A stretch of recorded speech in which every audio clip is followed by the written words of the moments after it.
We are running out of time. With every passing moment, our adversaries grow closer to seizing control of the Warsats. Anastasia has been working on a way to expedite the restoration process, but I doubt it will prove successful. She may have iterated on Rasputin's neural architecture, but she did not build it. I did. No one understands the war mind like I do. Still, allowing her to pursue an alternate methodology can't hurt, so long as it doesn't impede the real work. Rasputin's internal algorithm is fully capable of reconstructing its codebase. All it requires is additional submind data. Breach the vaults and retrieve more of it. Perhaps by the time you're done, Anastasia will be ready to share her side project.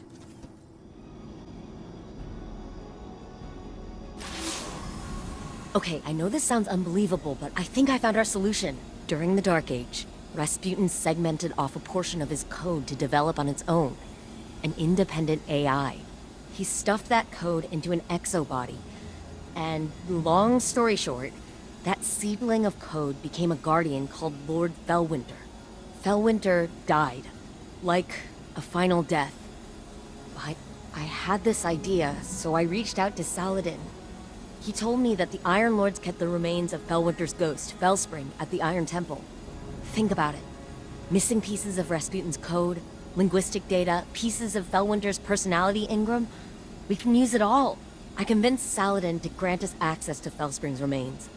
He's got allies on the ground preparing them for us. I need you to go out and get the data.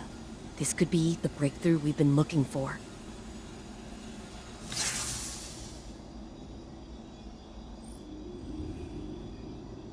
Okay, minor change of plans.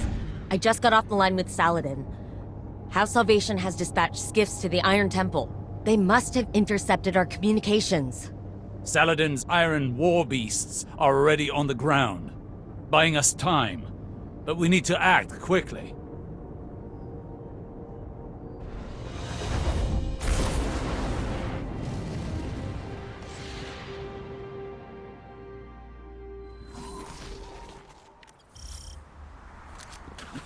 I'm picking up multiple House Salvation contacts. Remember, the Cabal at the Iron Temple are allies. Do your best to protect them as well.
Looks like their commander decided to handle this personally. His mistake.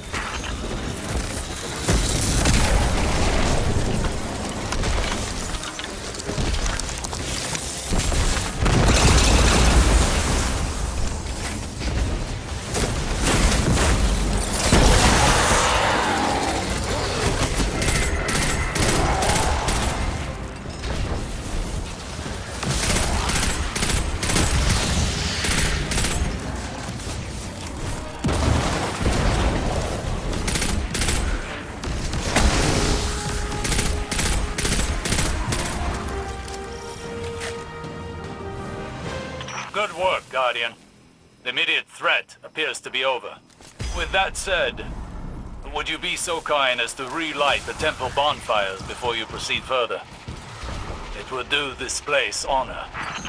Never knew you to be one to care so much for tradition, Osiris.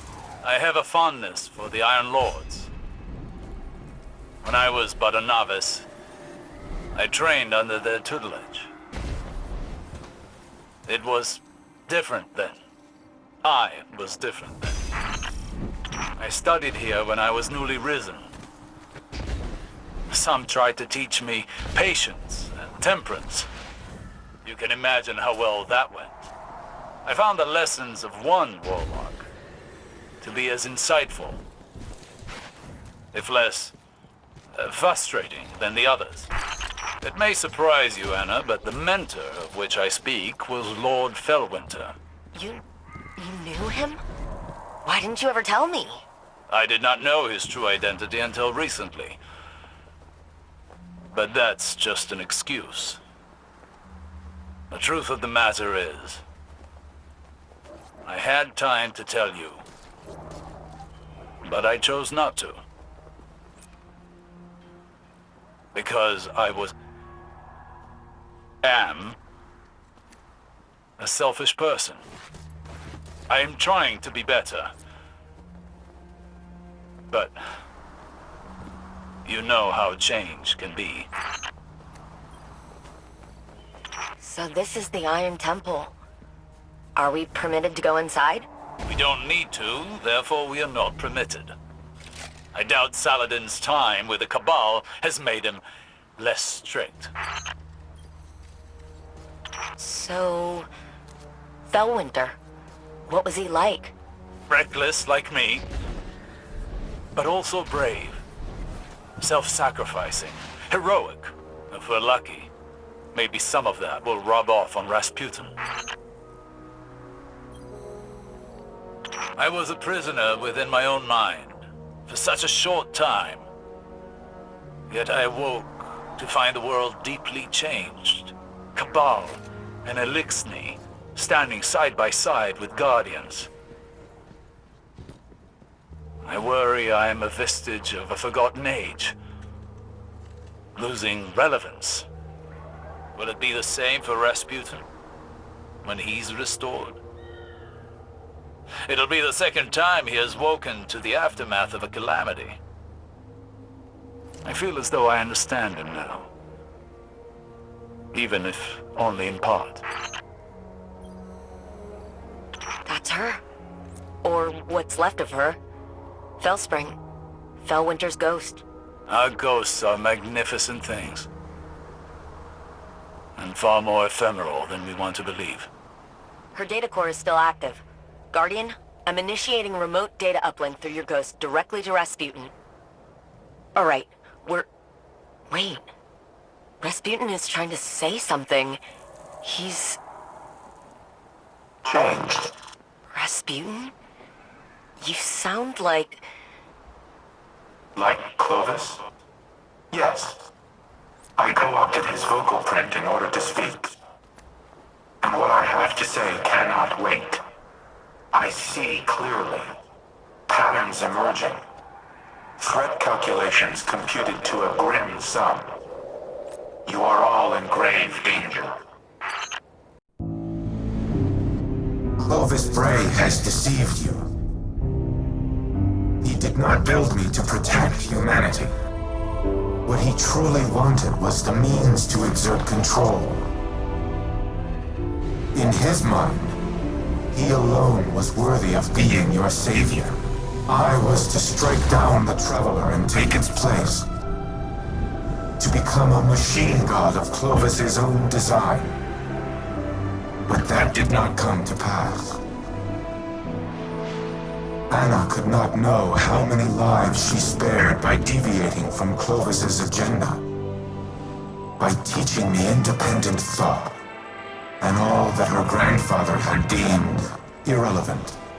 Art, literature, history, philosophy, music.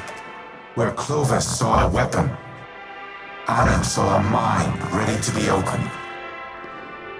I came to see the true value of humanity.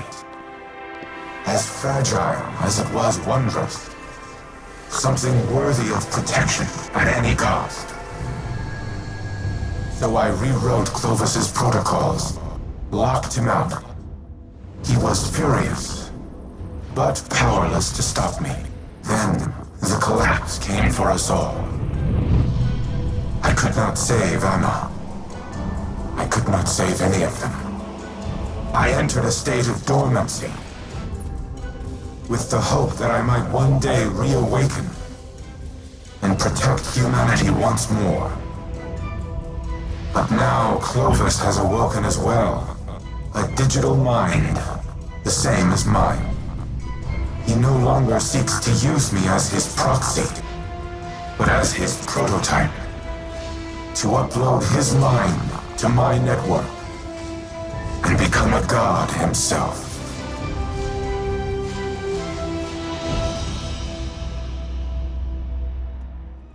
Anna, don't. You're overreacting. Just calm down. We need the frame intact. Go ahead, shoot me. Destroy your life's work. I've always had humanity's best interests at heart. You never wanted to help us. You used me. In the service of the greater good, yes. What has the Traveler ever really done? It abandoned the elixir, failed to prevent our own collapse, and now it's blessed the Hive with the light. Absurd. I leveraged its power during the Golden Age. I delivered us into a brighter future, and I will protect us from the enemies of humanity. But you risk everything, risk our survival, just because you can't control your emotions. Humanity needs me. You need me. We'll fight our enemies together. No. No. What are you doing? Fighting the enemies of humanity.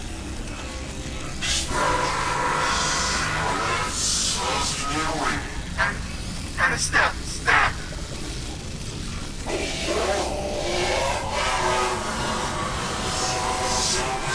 Elizabeth, do something! Anastasia, don't you dare! Upload complete. Secondary personality matrix deleted.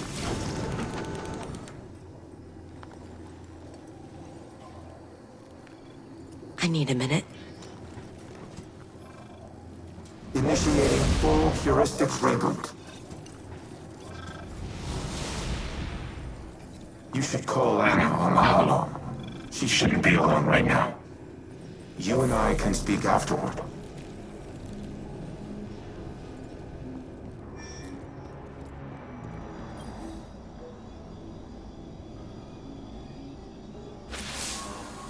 I did it.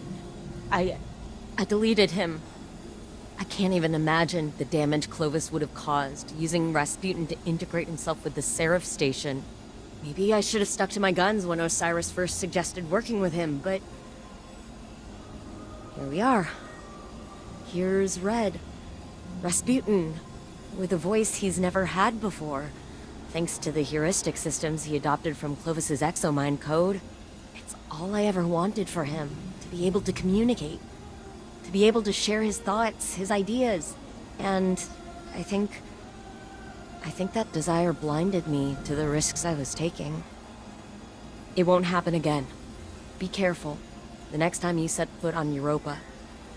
Before I deleted him, Clovis broadcasted a warning to himself. I've only been able to decrypt part of it. They know.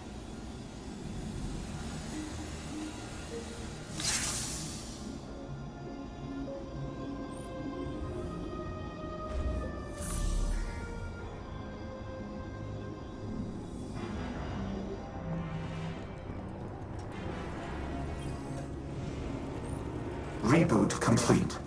I am now in full control of this exoframe. I am using a variation of its voice print, but the Clovis AI is once again confined to Braytech exoscience on Europa. It is strange to inhabit a physical shell in this manner.